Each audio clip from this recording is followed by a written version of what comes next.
Good evening. I'm Michal Chamberlain, President of Massachusetts for Bank of America, and I'm thrilled to virtually be here with you for this year's Chef-a-Thon.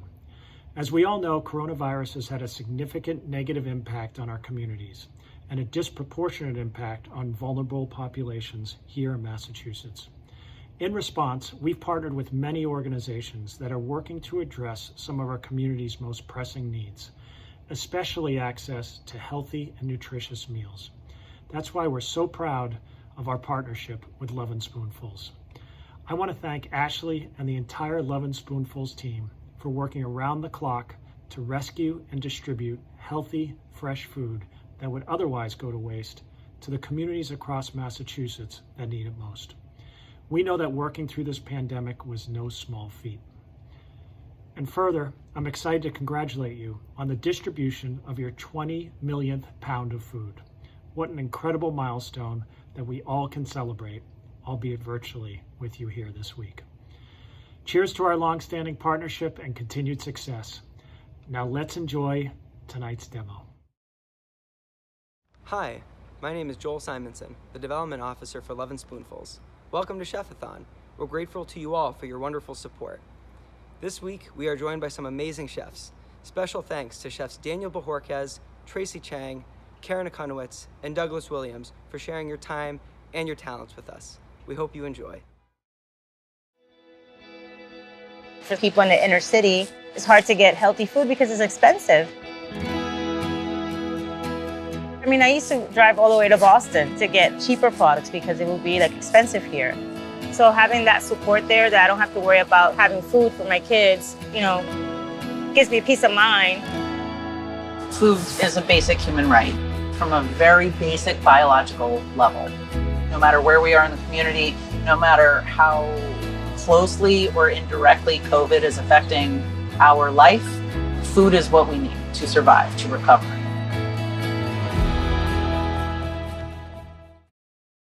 Hi, my name is Becca, and I've been a food rescue coordinator with Lovin Spoonfuls for 2.5 years. Each day, I rescue an average of 2,115 pounds of food from grocery stores and farms in Watertown, Waltham, Weston, and Brighton, and bring it to communities in Alston, Cambridge, Somerville, and Jamaica Plain. Thank you so much for joining us for Chef-a-Thon and for supporting the work I do on the road. Please enjoy the program.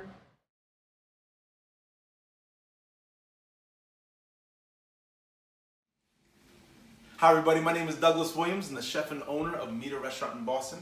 I'm here on behalf of Lovin Spoonfuls, as we all are, to support this lovely cause, and I'm here today to show you how to make classic clam carbonara. We don't have pork in this one. This is replaced with a really nice briny, salty ocean clam. I'm going to show you how to put it together, show you a few secret techniques on how we do it in the restaurant, so you can have a really nice experience at home with this dish. So let's just start with a few things on setup, as it is very important to have these things out, ready to go.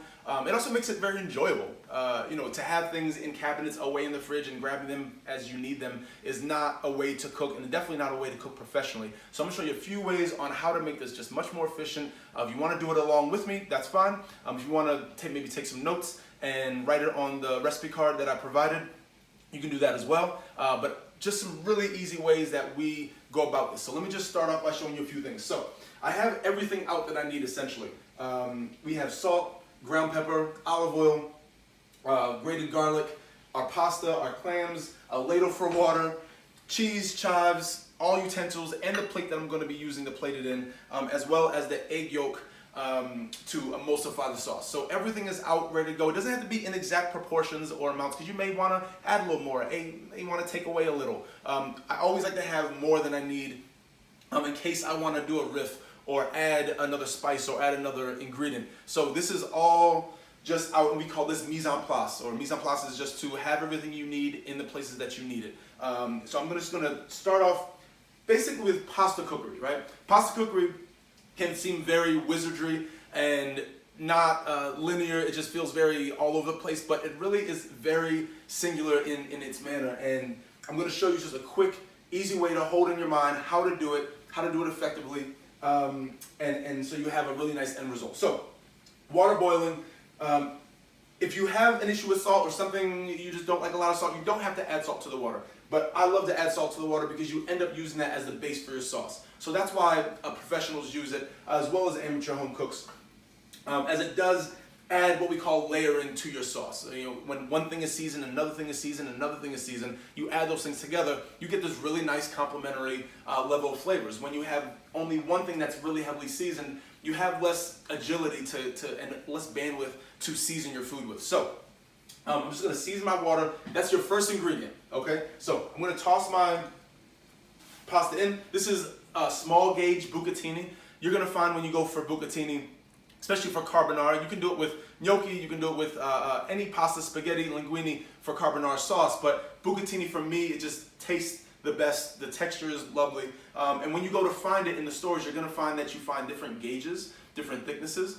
I like a nice medium gauge to where it's not too straw-like, as far as thick as a straw, but I like something a little more on the needly side, more on the spaghetti side, but still has that hole running through the middle. So I drop my pasta in. This is only going to take, I'd say, maybe about 3 minutes, maybe 2 minutes. I'm going to get my sauce started in my other pan. So I always have my saucepan and this pan. And I'm not going to add this sauce to this pasta and then stir it up, because that's not really how we do it in a professional kitchen. We usually make it in a separate pan, add the pasta, and toss it in. So I'm going to add olive oil. And when you see in your recipe to add it to a cold pan, that just means a pan that is not heated to its full capacity yet. So I'm going to add this garlic in, and this is garlic paste that we make at the restaurant at MIDA, and it's available for purchase.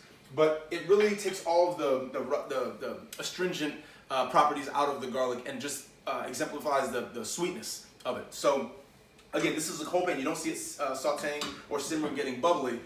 So I'm just going to leave this in, and you'll start to notice some changes happening as the water starts to contact the hot oil.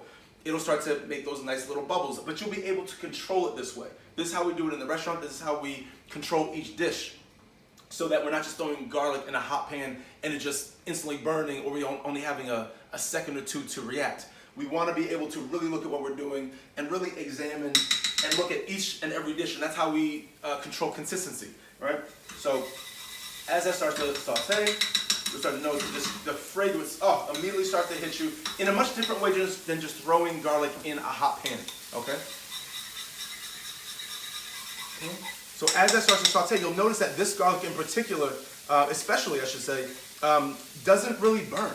It just gets more and more caramelized till the sugars start to come out, and it takes about 3 times as long for it to burn as opposed to regular raw garlic. So I'm going to saute that. Okay. Lovely. So now I have my pasta cooking here. Also having these little tongs for home use is excellent. Okay, there we go. So one thing is, if you're cooking pasta and your sauce isn't ready yet, what do? You put it in a bowl. You put it on the side. So my pasta is ready. It's a little above al dente, which means just a little harder than I want to have it when I'm ready to eat it. So I'm just going to take it out. And that's really all you need to do. You don't need to like stress about it and turn this water off and like let it sit in the water and pretend it's not going to keep cooking. Just take it out, let it be, and then when you're ready, we'll just add it to the sauce. Now with this, I don't like to throw away this pasta water, because this water is the sauce. So I'm going to take this, about 1 or 2 ladles worth, okay? And you'll notice it just reacts, obviously, with the oil. Okay, there you go. I'm going to add a little bit more. It's about 3 ounces, 4 ounces all day.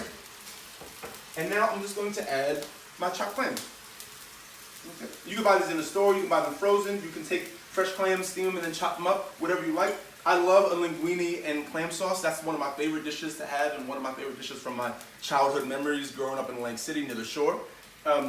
So instead of doing just cooked clams in the shell in a dish, you can get a lot more clam in a dish, and kind of it reminisces back to that chopped clam. I think Progresso used to make a chopped clam in a can, and that was kind of what we ate, but at the same time, I always want to do it as a fresh version, and this is just a lovely, lovely fresh version that just really allows that brine to get into the dish. And I want to just show you how I kind of do that, all right? So, and you see the color from the garlic has taken over that liquid, right? And it's now a little almost caramel color.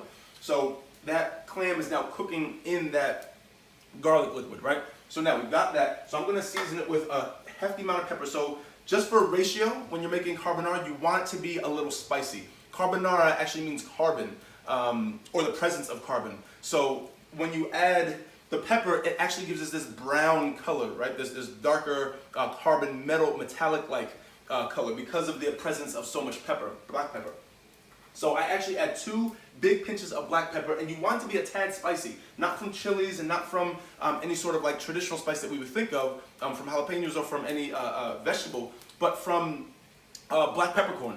In this case, I'm using pink peppercorn as well, just to add some fruitiness, and it gives a lovely color, that pink, that's that pink hue in contrast to that black peppercorn. Just is a really nice setting for this dish.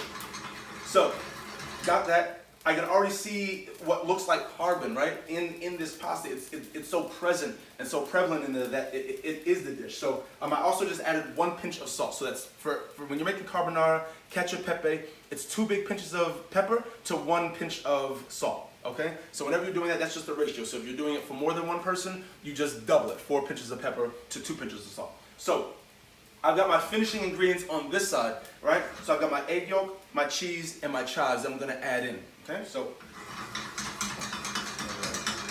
so now I don't want to cook this all the way down to where there's no liquid left. So I'm going to add in my pasta because I want my pasta to absorb this liquid. Not just absorb, but cook in it, right? Almost finish cooking. So I'm just going to add a tad more water. Okay. There we go. Okay. And just always make sure you keep clean while you're cooking, okay? This is way better for the end result, so you're not doing too much, or you and your wife or your husband don't have to clean up, or your girlfriend. It just makes it easier in this condition. So you can also see the black pepper has attached to the pasta, right, in the clam. It's become its own sauce. So now I'm gonna put that back on, and I'm looking for about, I'd say 3 tablespoons of liquid, right? You need some liquid in there to capture, to make the sauce with the egg yolk. It's gonna thicken, it's gonna tighten up, but you don't want it to be so tight to where it's this glob on the plate, right? And I can never stand it to when I receive a pasta dish and it's just this glob of pasta that you then have to untangle. I like it when it has some sauciness. I like it when it has some, what we call the jiggle. So I'm just gonna take this, I have a good amount of sauce, it's at a boil. Right now, so when people make carbonara, they always run into the problem of it turning to scrambled eggs. Well, the problem is if you don't want scrambled eggs, you take it off the heat or you turn the heat off, right? So right when you're ready, you have your egg, you have your yolks ready, and you just toss. Okay? You just toss. Just a little bit. I'd say about 2 tablespoons worth, okay, for 1 pasta. Okay? Maybe 2 teaspoons, perfect. Okay, there we go. Add it in. You already, and do not put it back. I mean, you can put it back on the heat, but there's no flame on. So you'll notice that the sauce already becomes a little more opaque, a little more cloudy, but also more viscous, and that's what you're looking for. So now I'm going to add in my cheese. Okay, and you can really add as much cheese as you like, but I would taste it as you go. If you're not sure or haven't done it before, just try it and taste it. See what you like. And if one noodle tries to escape, you just grab them back in. Okay, and now, if you feel like that the dish is a little thick here, right? If it feels a little tight and it's not flipping, just add a little more water, and it'll loosen right up. Okay, and just give it another toss. Now I'm going to add in my chives. Okay. Lovely. And now you can use your spoon to kind of assist everything. Okay, I'm still going to add, I think, a little bit more water. I really like to have that sauce, but not be so much. But also, really, when I'm eating the pasta, I don't like it to be too thick. Okay? There we go. So now I've got the movement that I want. I've got the jiggle that I want. Okay? And remember, the heat is off. Heat's been off for about 2 minutes now. Okay? And now I'm just have this lovely, lovely sauce that I'm going to plate. Okay? There we go. And I just try to aim towards the middle. And if it falls out towards the side, that's what you want. But I usually try to aim towards the middle of the plate. Okay? Lovely. And with all pastas, you know, especially at MIDA, on the way we do it, we finish everything with olive oil. Okay? Olive oil is not just adding oil to you know, your pasta or your dishes just to add it. It is an ingredient. It adds a lovely texture. It adds it separates the pasta as you're eating it. It prevents it from over congealing. So I'm just going to add a little bit to the top, and it goes on every pasta that we have at MIDA. Right at the end, okay? Just a little bit. Okay.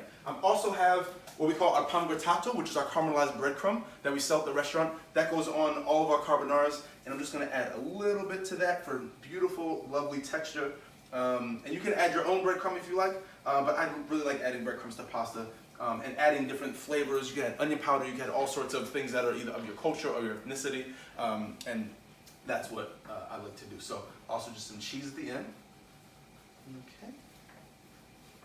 There we go. Okay. So I just want to thank, obviously everybody, especially Lovin Spoonfuls, to support local business, to support Lovin Spoonfuls in their mission. I mean, they've donated almost 4 million pounds of food over the entire pandemic, and I think that's an incredible feat, and I'm sure they have a lot more millions of pounds to do, so with our support, we can do that together. Thank you very much. I hope this helped, and find me at Douglas Williams on Instagram if you want to follow any more tips or want to reach out to know how to help even more. Thank you so much.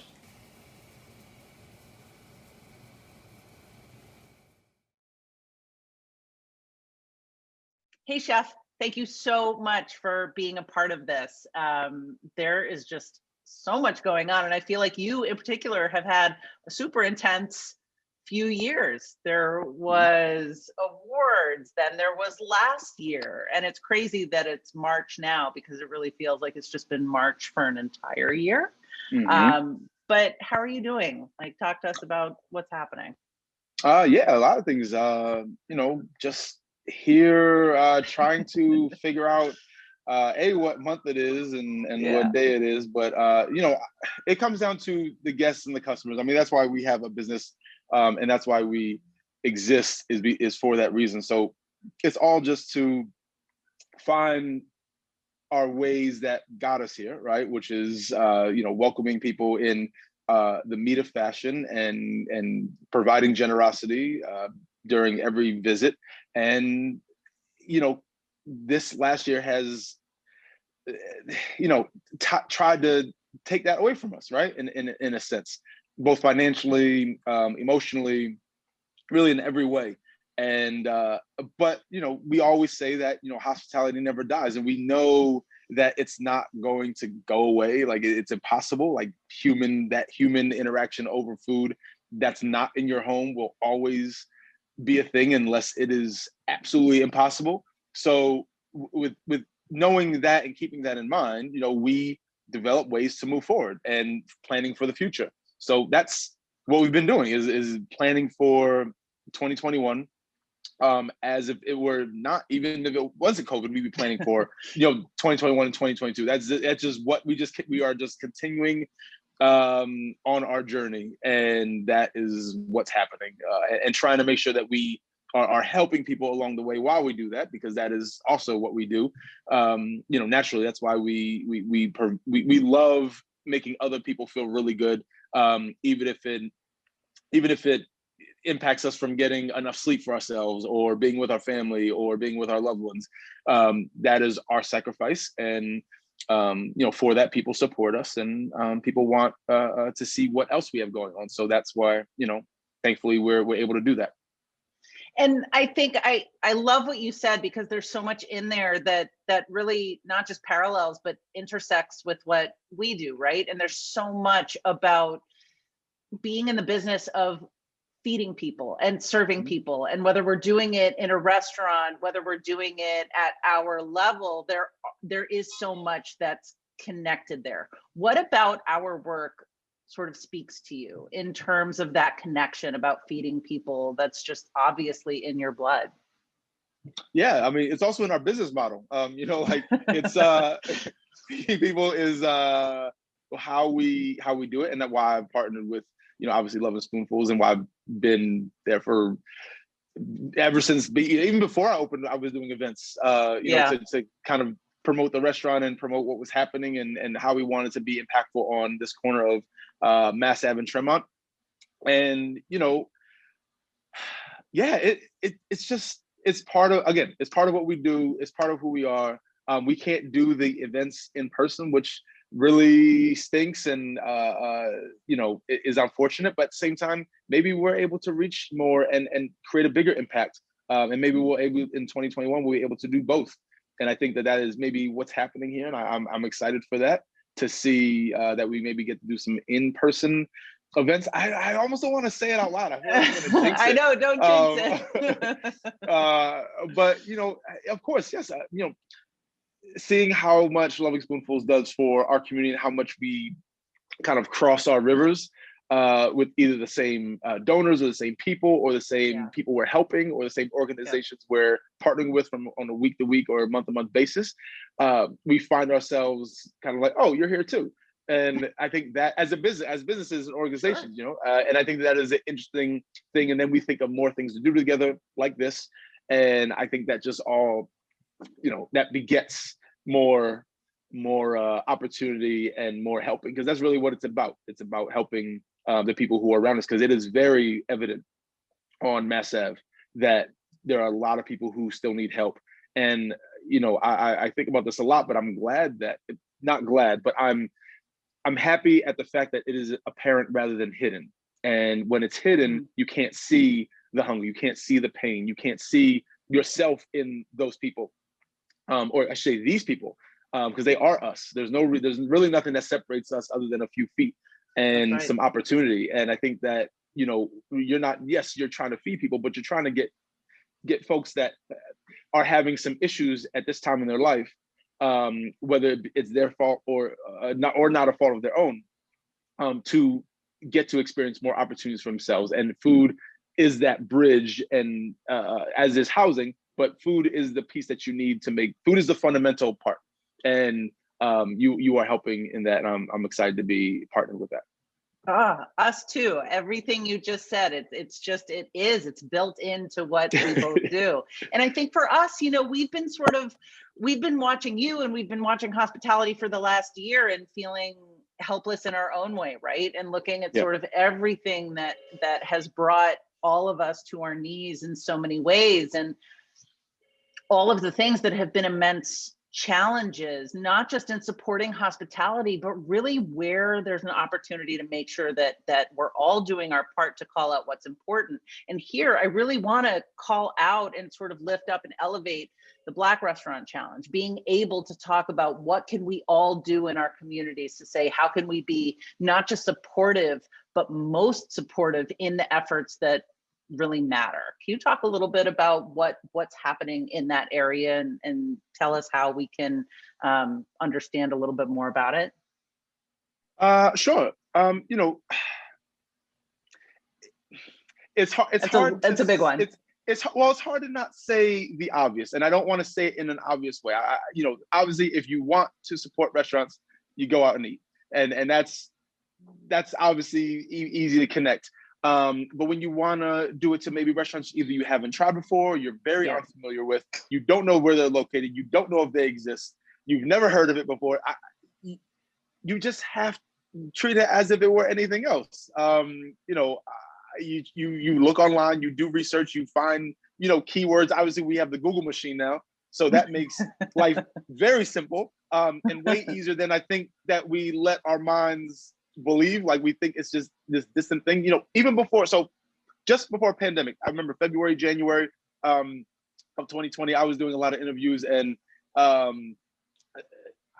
would always say, without being, it was a little, I was trying to be side, questions. I was just like, hey, I don't think I'm the only Black chef in the city of Boston. I think there's a lot more. It was hard for me to find them at that point. It was hard for me to find that concept, that restaurant, that or even that fast service, fast casual restaurant that either wasn't barbecue, and even if it was, but you can only have so much barbecue, and I didn't necessarily want fried chicken at the time. I wanted something else, and it was hard for me to find that, and I was having some difficulty, I must admit, but once I started to dig into my network, just ask questions, you also got to understand I was barely eating anyway and barely getting sleep, so that I'm a different situation. So I'm not, if you work at 9 to 5, you have zero excuse, but I was working 5 to 5 every day, so it was like, that's what it was. But as a layman, as part of the public, I think it's all of our duty to just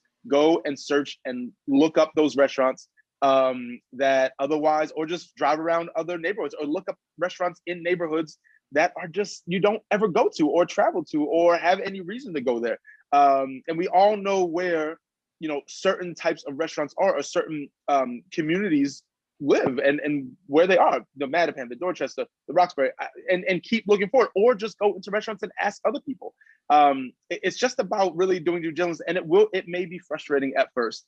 It probably will be, and you may not find all that you want, but it's about just asking who are in your circle, people who you love, people who you know, people who you trust with food, more importantly, and start to dig out. Or even find, I'm sure there's a lot of resources on Lovin Spoonfuls website that can help find that. It is not hard to find this nowadays, either Black Restaurant Challenge or ethnic restaurants, or people who just are smaller and maybe have less capital.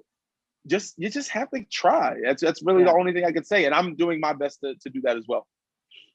Yeah, and food is that it's the bridge and it's the language, right? We use it to talk about and then understand and learn what's out there. And I think all of us can be and should be challenged to do the work and then talk about it, and talk about that great food and talk about that great restaurant that you've discovered or that somebody told you about, and make sure that this business holistically survives and that the industry holistically survives. Speaking of neighborhoods and food sort of connecting everybody, you've got some new projects coming up on the horizon. And I'm excited about it. And I'm excited to know sort of what can you give us for a little taste of what you've got coming up?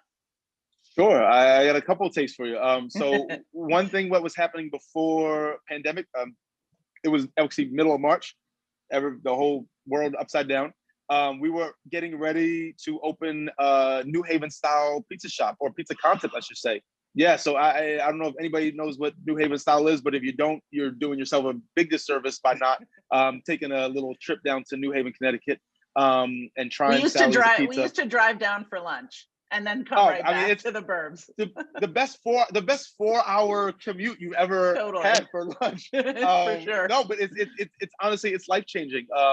It's life shifting to have a texture of charred, crispy, crunchy, and chewy all in the same bite. It's like grabbing New York, Southern Jersey, Philadelphia, and New England all in one bite, and it's very difficult. And honestly, it speaks to also a immigrant story, right? 1900 Nepalese.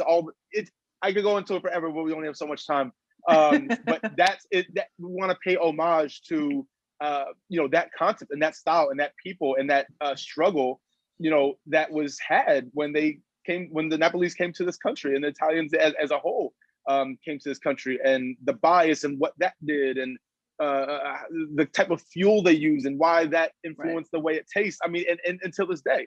So I think it's all very interesting. And again, we want to pay homage to that, and we're calling it a pizza, or beats as they call it in New Haven, and do something awesome and do it as a person of color, and make it so it's for the blue collar workers, for anyone that really wants to have their mind blown as far as the pizza, and maybe hopefully it be the best. And I know it's very contentious and it's going to be debated, but I feel like pizza anyway, even in Alaska, pizza is debated as like, we have the best pizza, ice pizza. I'm sure they don't have ice pizza, but I'm sure they're thinking it's the best. So we're doing that, and that's probably coming out in June, depending on when larger volumes of people can be in around the same time. I think it's a 500 person capacity in this area, and I think we would only be able to have 40 people at a time in this, and this is not doesn't make sense for business. So we're going to wait till that increases. So that's in the Hub Hall, a pizza, APIZZA, next to TD. Sally's is going to come knocking on the door and say, Douglas is a pizza. Well, we've been doing a lot of research, and we've been working with them and talking to them and making sure we're like in conjunction and not trying to, steal something. We're trying to, again, we're paying total and due respect to that style and that concept, and even Sally's. So we love that. And also we have MIDA is expanding to Newton, to the corner of Washington and Walnut in Newtonville, which is you can see it off of 90 as you're driving by exit I want to say 14, and it's just off to the side. It's good. We're going to do the same thing we do here. It's twice as big. We're going to have pizza though, which is awesome. We're going to have a brand new gelato machine, which I can't wait for. It's going to be 2 patios. It's good, just an incredibly looking dining room. We're gonna put out renderings very soon, and construction is already happening. We're opening up in end of May. So and that is our delayed date. So we are definitely we have went from December to May. So we're going to be there. It's coming but I'm along excited. for sure. I drove by it the other day because, confession, I was stopping by Cabot's. It was my wife's birthday, so I had to pick up a pint of butterfudge. Cabot's is awesome. I love that. It's so old. Grew up so going perfect. there. It's the best. Yeah. It's so great. Yeah. But drove by and I kind of did a double take, and I was like, man, there's so much progress, and I can't wait for it to open. Well, hopefully, like you said about Cabot's is, we want to, and if anybody doesn't know, Cabot's is a legendary ice cream parlor, diner, all that, everything. It's part of, yes, good. I think it's part of some people's souls and some people's childhoods. Sure. And I think that with MIDA, this location for South End is a little more cosmopolitan. It is a little more, swanky and all those things, which it's supposed to be. But I hope that the MIDA Newton can be 20, 30 years, someone can talk about how MIDA Newton was they remember getting that pizza when they were 5 or 10 or 15. And I think that's what we want to do. And that's the type of style that we want to go towards. And I think, but also bring in business and also bring in people with a suit and cocktail dresses and have that be a very special restaurant for a lot of special reasons. So that's what we're going for in Newton. So speaking of the food, talk to me about what you made us for this event for Chef-a-Thon. You did I did a clam carbonara. Oh, yeah, speaking to me.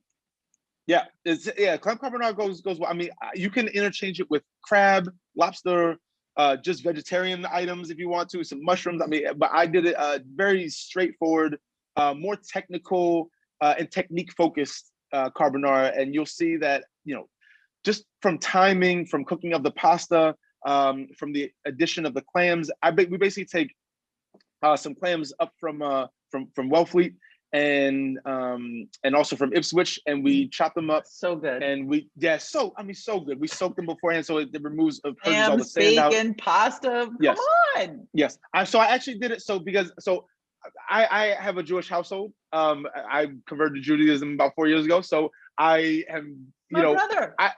I taste it when I have to taste it, and I love it. Obviously, I grew up with bacon too, but and I make a hell of a smoked bacon here as well for MIDA, and we're starting brunch on Easter Sunday.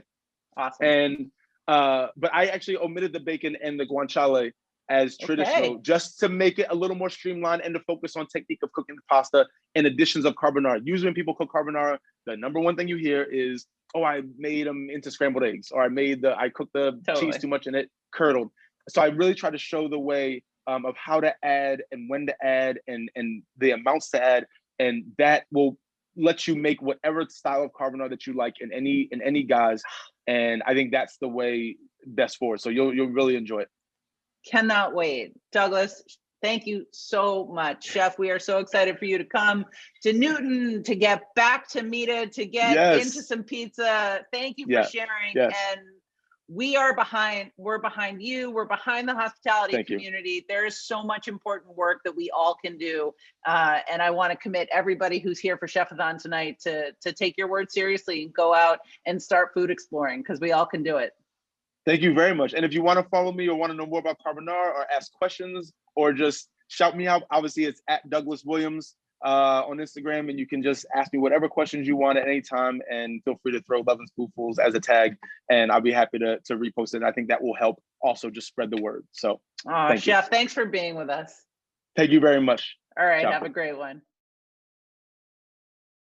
Hi, everyone. Boy, this week is flying. Thanks again to Chef Douglas for your commitment to the community and for your support of Lovin Spoonfuls.